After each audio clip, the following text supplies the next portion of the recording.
So g'day ladies and gentlemen, Scott Poynton here with another podcast, and today I have the privilege to be talking to a good mate of mine, Florian Reber. And Florian, I should say where we are too. We're in a fantastic location on the banks of Lac Le Mans in Lausanne. We've got the autumn colours on the trees, the birds in the background, so it's a great day. We've got the sun shining. So Florian has been away from work, I would say, over the last 12 months, doing quite an adventure. 2 adventures, in fact, where he hopped on his bike and he went for long rides, and he's going to tell us about it. So, g'day, Florian. How are you, mate? Hey, Scott. Yeah. Very good. Great to be here with you on this brilliant, beautiful location today. I know. We've got a great spot for our chat. So, tell us a bit about, first, yourself. But who is Florian Reber? So, Florian Reber is a Swiss citizen, Swiss-German, I maybe have to specify. And I'm 36 years old. I love the outdoors, I love nature. I spend a lot of my free time out in the mountains, splitboarding or hiking. I'm a political scientist by training, so I actually studied not far away from where we're sitting now, a couple of years ago. And where did you study, mate? University of Lausanne. I studied political science, and then pretty quickly after graduation, I got into the world of sustainability. Mm-hmm. First in energy consulting, and that was the time of Switzerland switching more aggressively, maybe not too aggressively yet, but like supporting the transition to renewables. And from there, I went on to international affairs, and really almost since the Copenhagen meltdown, I've been working in one form or the other in the climate space. So this has been my professional trajectory up until now.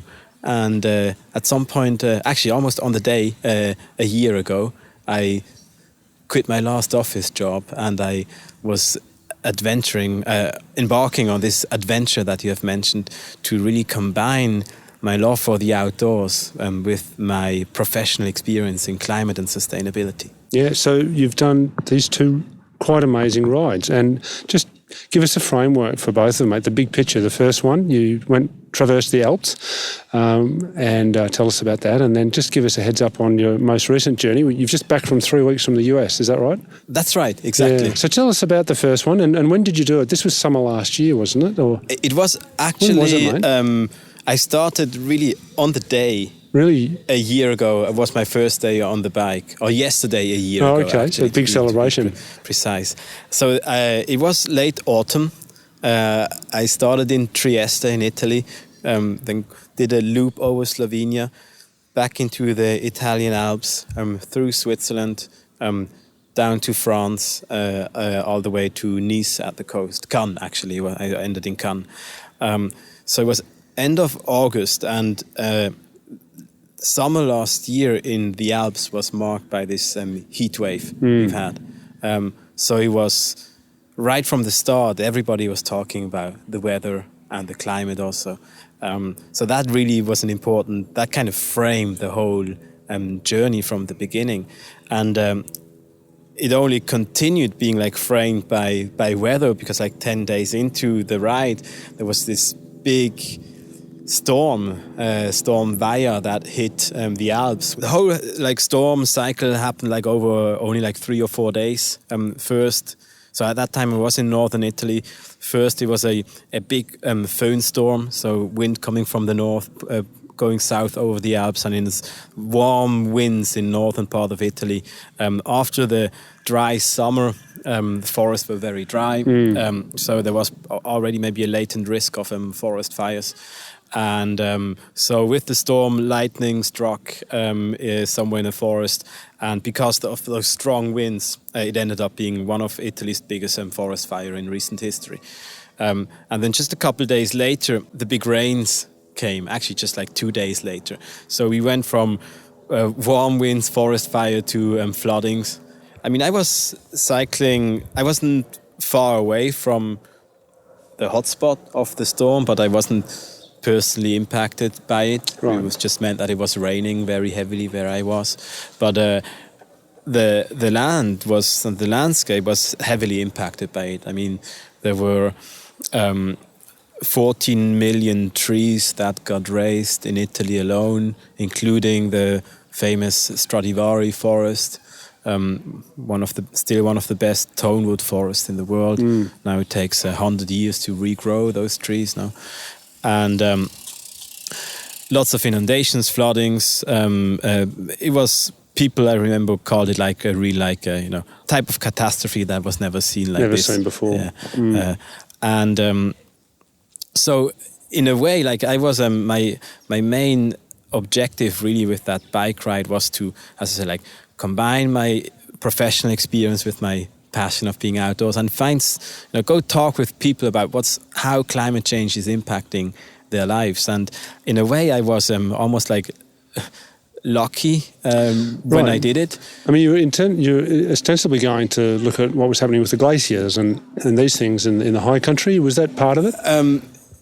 Actually, I wasn't that interested in glaciers because I felt like this is obviously an important change which has all kind of ripple effects. Yep. But it's also a story that we hear a lot about, and people talk about it relatively often. I was more interested, I still am more interested in stories that are more under the radar. Okay. And some show maybe some surprising connections that some surprising changes, social, economic changes, small changes, people-centered changes that are in part also driven by climate change.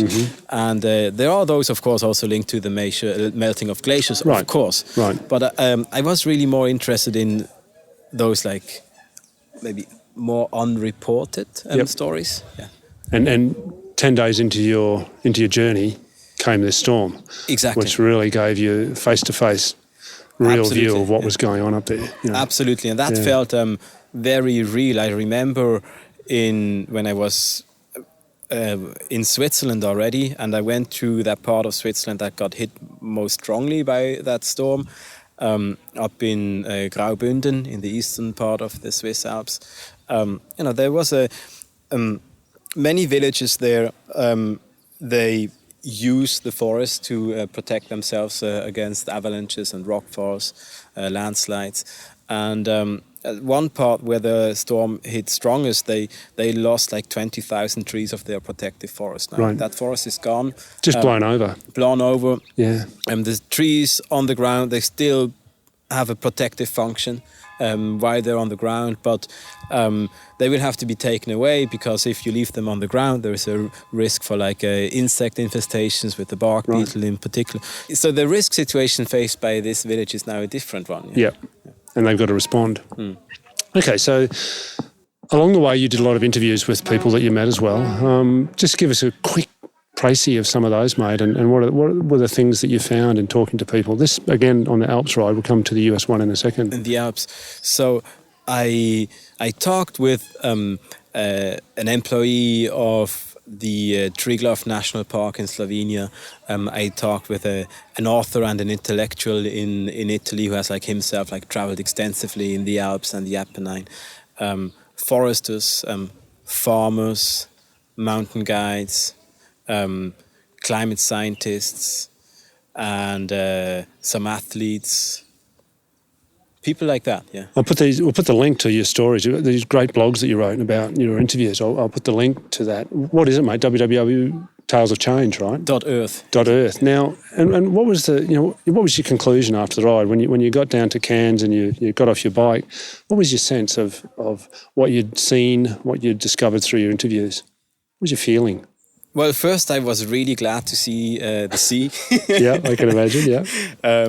But then, of course, the reflection process, it already began before, but then I had really time to think about it. And one conclusion clearly was how far-reaching the consequences are already now.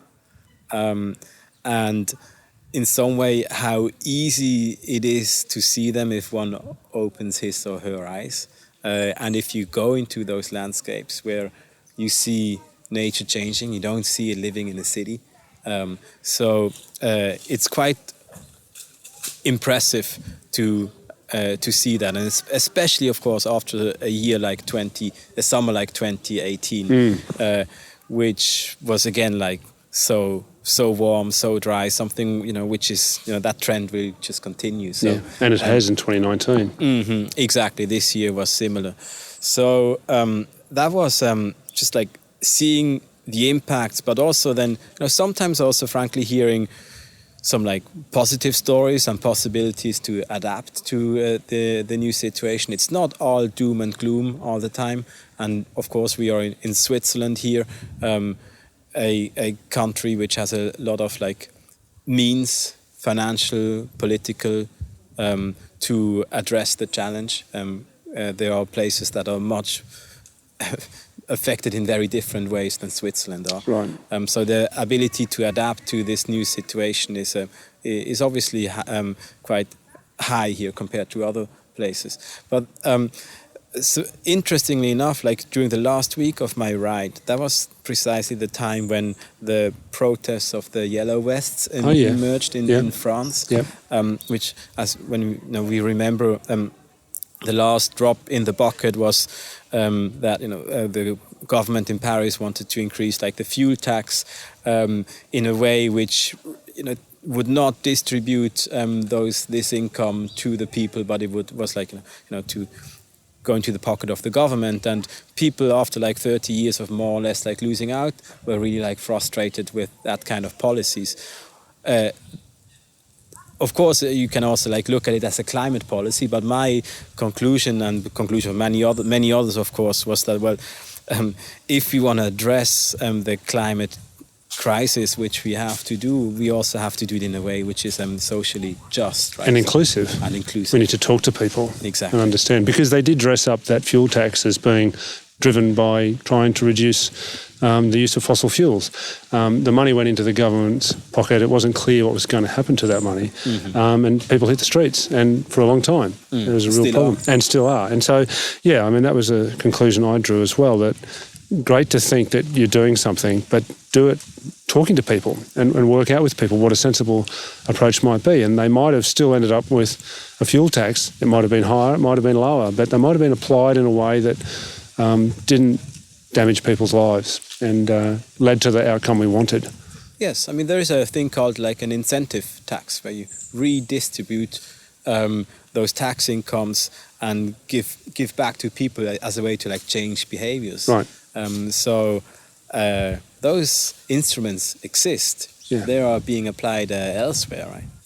So you packed up your bike and then you headed off to the US for another long ride. So how long was the ride across the Alps, mate? How many kilometres? The Alps were just under 1,900 kilometres and 35,000 metres of climbing. Okay. And I had my skis with me for half of it, so I also did some ski touring. Oh, well, indeed. That was some additional fun. Good for you, yeah. And so then you headed off to the States. So tell us about the ride in the States. Where did you go and what did you find there? Sure. Same objective, but different place was a broader objective? No, same objective. And maybe let me just, before I talk about the itinerary, in terms of the objective, at some point, while I was cycling actually in the Alps, I was listening to a podcast, and they were talking about how to communicate on climate change. And so there is an emerging field of research in climate communications, and it's around like really the role of identity and place as like mediating factors to create that empathy for sustainability and nature. So what that means, or how I interpret that, thank you, is that if we are here in Switzerland and we always only hear stories about what's happening to the polar bear, or let's say scenarios about the future in 2050, those are very important.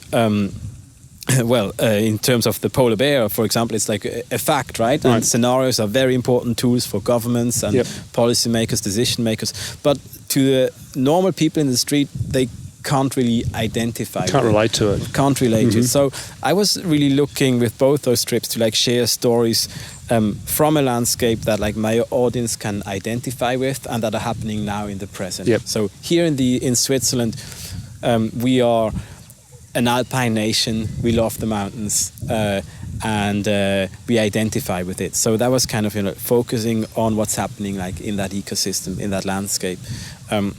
In the Rockies, it's very similar. I mean, it's an iconic national landscape. You have those beautiful national parks. People love the great outdoors. Yes. A lot of fishermen and hunters in the US. So same idea. Let's go into a landscape that people deeply identify with and share some stories. Go talk with people first of all and listen to them, and then based on that, like share some stories on what is happening and what is changing. So that was kind of the objective. Same thing, but do it in another geography. Already deeply impacted by climate change, of course. And so I started in Vancouver and cycled through southern British Columbia until I hit the main ridge of the Rocky Mountains, and then was following this Continental Divide mountain bike trail, which starts in BC and goes all the way down to the Mexican border in New Mexico. And then from I didn't go all the way to the Mexican border. I went to Albuquerque and then took the train to LA, cycled up the coast to San Francisco, and then took the train across to New York City, or just like one day of cycling ahead of New York City, and then hopped on the bike again and cycled to New York ahead of like New York Climate Week. It was around 6,400 kilometers and 65,000 meters of climbing. I was extremely lucky with this. The weather. Wasn't on an e-bike, right? This was not on an e-bike. No, strong legs, mate. You know. And not just a road bike either. I mean, you had your tent and all sorts of things on that bike as well too, right? I had my tent. I had a lot of electronics for filming and photography and writing. This was a serious ride. It was a fun ride, and I must say, I really, I was so incredibly lucky with the weather. I mean, if you end up being caught in rainstorms or fires, right, which happened a lot over the last 3 years, the whole thing could have been much more difficult. It took me 6,000 kilometers to have my first flat tire. Wow. So Good bike, but also a lot of luck. And the whole trip, work side apart, there was a lot of moments of sheer serendipity, and just like it was an incredibly good time, and an incredibly enriching time, because I had the chance to meet and talk with people that otherwise in my office work I would never have had the chance to meet. Give us some examples of those people, mate. So on my very first day in Vancouver, I was humbled to meet a leader of the Haida Nation, which is one of the indigenous groups. It's an important First Nation in Canada. I mean, and he used to be the president of the Haida Nation, and very much engaged on climate change issues. And I talked with a brilliant artist who's using her artist communication skills to share positive messages with her community. I talked with them, farmers and ranchers, scientists, firefighter. I also talked with an energy expert who has seen the energy transition happening in southern Colorado in a town called Pueblo, which was just a brilliant story of how economics and education and good economic development policies play hand in hand to make that transition happen while creating new jobs for otherwise desperate people. So really making a green transition happening in a socially positive way. It can happen. Totally. Yeah. This is not la-la land. No, this is actually... This is real economics. It's real projects. Real projects in a place otherwise heavily dependent on coal power, right, and now having become one of the US powerhouse on renewables, and also having the biggest manufacturing side of wind wind turbine towers, so the towers of the wind turbines. And the biggest one by far. And the fact that they could attract that manufacturing site was very much linked to them developing renewable energy there. So really like a holistic concept of transitioning to a new economy, which creates jobs, generates green electricity at a lower rate than what we had before. So making people that are struggling with poverty, making them better off thanks to that. So an unbelievably positive and inspiring story happening in a country from which we right now don't hear that many like inspiring climate stories. Indeed, not so famous for their bold action in this front. I'm speaking to Florian Reber, bike rider extraordinaire who's ridden across the Alps here in Europe and 6,000 kilometres, more than 6,000 kilometres in the US, looking at climate change from a local perspective, sitting on the banks of Lac Léman. And Florian, what after the end of the ride, again, all of these interesting people you spoke to, and I should mention again, talesofchange.earth is Florian's blog site where he has all his blogs around the interviews that he did with all these fascinating people. But again, mate, coming to the end of that ride, your take-home messages. You've just described this incredibly inspiring story. I remember reading your blog around the farmers in Montana who are already taking steps to look at how they work the soil to get more carbon in the soil. I mean, did you come away feeling worried that climate change is clearly here and we're really in it now, but B, somewhat hopeful and uplifted that we could find a way to adapt to what's coming? Absolutely, and not only adapt to it but also change course, which we have to do both at the same time. But if we only adapt, that's not the solution. So we first of all, of course, have to change course. And I came back feeling both I had those moments cycling in the forest destroyed by the pine beetle infestations, which were very sad. This is a huge problem in the US, right? Big issue in higher elevation in the Rockies. And and there are many stories like that where the impacts are just so obvious and we should just say, as a forester, we can explain to people that what's happening is these beetles used to be killed by the cold winters, and so they never really were a problem. But now that the winters are not so cold, the beetles are surviving, and their populations have exploded, and they're killing trees on a vast scale in the Rocky Mountains. So yeah, just to give that context about what that's about. Exactly. Thank you, Scott. But at the same time, I came back feeling very optimistic that change can happen fast, and change can come from unexpected areas as well. So before going to rural US, I didn't expect those areas to be sometimes like that, innovative. Right. And farmers in US, you wouldn't put them down to be leaders in this space generally, would you? Maybe call me naive, because you could also say, well, of course, farmers are entrepreneurial, and they do have to live with climate change. So of course they want to find. In many ways, they're on the front line. Exactly. So I had to revise many of my own ideas on where change is coming from and who can drive it. And if you look at the stats, really, like Silicon Valley is not doing that well in terms of investing in climate solutions. Not at all. So let's be more open to that, and let's be really also, let's see the potential of agriculture as a climate solution. Because the potential is huge, and it doesn't have to be actually that expensive. But so that was one of my main takeaways.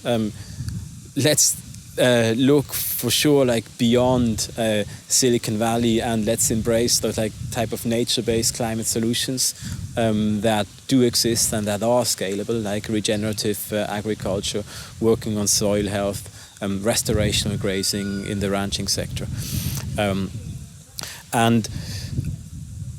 But there are a few other takeaways that I would like to share. And first of all, cycling by bike was just an incredible privilege, and traveling slowly. I covered this distance like almost like entire US north to south, a big landscape. But traveling by bike, somehow it's funny. Like it's almost like a compression of space is happening, and all of a sudden a distance which seems huge on a map becomes doable on a bike, because day by day, pass by pass, you're advanced, and you see the land really as like one piece, which was to me a beautiful experience. Borders disappear, people end up being very similar in very distant locations. So everything moves closer together by traveling that way.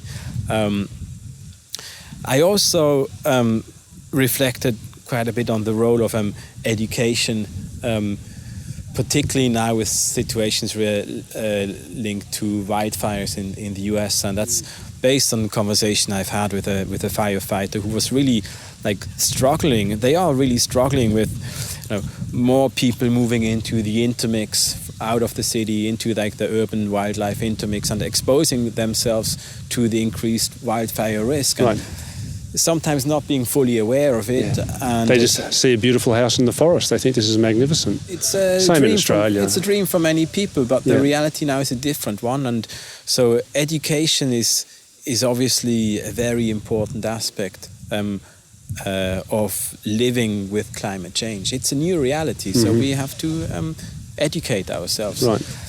Another thing I wanted which was for me personally enriching, and it's linked to also traveling by bike, but it's, finding your own personal way to connect with nature and really give yourself time and space to do that. Yeah. For me, I've mentioned before, my work was always in an office, and I had this love for the outdoors, but giving myself that time and that space, I think it's only increasing my commitment to this topic and trying to make a positive contribution to changing ways for the better.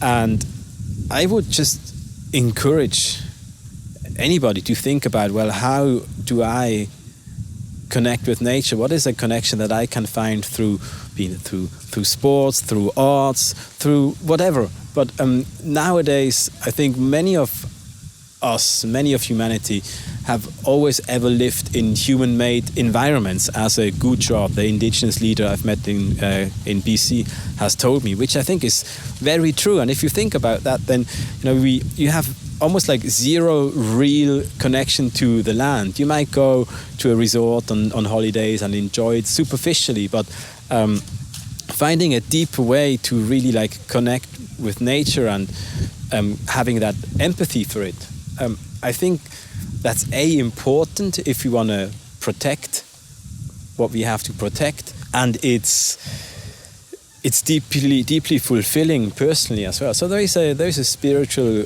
element to taking action on climate change, for sure. Completely agree with you, mate, and obviously on a lesser scale, but the walks that I've been doing in the mountains here in Switzerland with people. Last year we did a 9-day walk, this year a 6-day walk, and just obviously you were out there a lot longer and on your bike, but going slow, walking or riding, but giving yourself that time. A day walk's great, but you've got to spend more time out there and go without the expectation of finding anything. You're not on a mission. Just go out there and enjoy being out there. And I'm seeing when people join me on these walks, a very profound impact of just being out there without having to discuss important topics or be at a meeting at 10 o'clock or whatever. Just be in nature. We're very blessed here in Switzerland with the beautiful mountains, but I often say to people, look, that could be going and sitting in a park in a city. Find a tree and get close to that tree and find a connection to that tree and the birds that live in it. You can do that too. I think that I'll often, people say to me, oh, it's okay for you. You live in Switzerland. It's like, well, you know what? In cities around the world, there's usually a tree or two. Obviously, not in all cities, in many cities, they could do a lot better in that thing. And I think that is actually a precursor to perhaps people finding that connection. But yeah, you know, do find some way of getting in touch with some element of nature, be it a tree, be it a bird, you know, whatever, and a little piece of grass breaking up through the concrete in the city. Try not to pull it out. Give it some water. I fully agree. And, you know, while you were talking, I just, I had to think of this guy, Trevor Bloom, that I met in near Jackson Hole in the Tetons. He's an ecologist working with TNC, and they do a lot of work in the what they call like citizen scientists. So they take people out into the field and they educate them, but they also work with apps that now exist, like iNaturalist and others, where civilians go out into nature and they take photos of invasive species, let's say, right. And then you share that through the app, and so then people like park managers and others, they then get that knowledge more easily, but also for citizens it's just like a more fun right. way to engage and to truly experience like the nature that surrounds you. So there are those more like fun ways also to engage and be part of a collective effort to protect, restore, conserve our environments. Yeah. I think it's fantastic, mate. You know, I read all your blogs. I was inspired by your journey and your stories, but also by your commitment and really by your objectives. I think it's so important. What's next? What do you think's coming for you in the future? You know, you're back here in Switzerland. We had a cup of tea before. You were talking about, jobs and needing to pay your bills. But what's next for you, mate, where you think in this journey you're on about looking at climate change and trying to share your experiences and thoughts about it? Sure. So I would love to continue doing this in one form or the other. Now, I'm not a professional athlete, and my body needs a lot of rest for sure. And it also, as I said, I basically took a year off, and there was no money behind it. There still isn't any money behind it, except I got, of course, my bike sponsor, and got a super. Who was your bike sponsor? Let's give him a plug. MTB Cycle Tech. Yeah, I mean, honestly, brilliant Swiss bike company. Right. As I said before, I did have zero technical issues. It's amazing, over so many kilometres, and not easy kilometres, up mountains too, putting pressure on the bike. Totally. Yeah. So yeah, very grateful to their great support, and so now what's next? So I guess I have to think about paying my bills. Well, I'll give you. We'll put the hat around, mate, and see if we can get a few donations. Yeah, maybe if I start singing, then people go away. But no. So I take a lot of that experience back, I guess, into like my work as a consultant in climate change and sustainability. I truly do see the importance of continue working on building coalitions, and a lot of organizations are doing that, bringing actors together, because we have to talk. We also have to argue sometimes, but we really have to talk about this, and we have to find solutions that have the support of many. So I have been in that world before starting those bike rides, and I still like that type of work. So I just came back, and I'm basically now building my career as an independent. But I would love to combine this again, like with this type of bike rides. And climate change is one topic. Maybe there can be another one in the future. But really, like this model of cycling and documenting stuff, what you see and what you experience through the journey. Yeah. It's personally, it's very enriching, and I like it. Well, good for you, mate. Look, honestly, thanks so much for talking to me today, and really, as I say, inspired by what you did. Talesofchange.earth. If you're interested in looking at Florian's blog, there's the blogs there from the trip across the Alps and also the trip in the US. Fascinating stories where he shares the interviews that he had with these really interesting people. As he said, many of them unexpected people doing interesting things. So Good luck for the future, mate. I'm sure that it'll be a rich future and you'll make a big contribution. You're bringing a lot of great spirit to it from this time you spent in nature. So best of luck with that. And, we might talk to you again in the future. You can update us. Super. Thank you so much, Scott. All right. Thanks, Florian. And remember that, everyone, talesofchange.earth for Florian's blog. And so that's another Walk and Talk with Scott podcast, and there'll be more coming in the future. Perhaps not all from the beautiful banks of Lac Le Mans. I look forward to talking to you again. Thank you.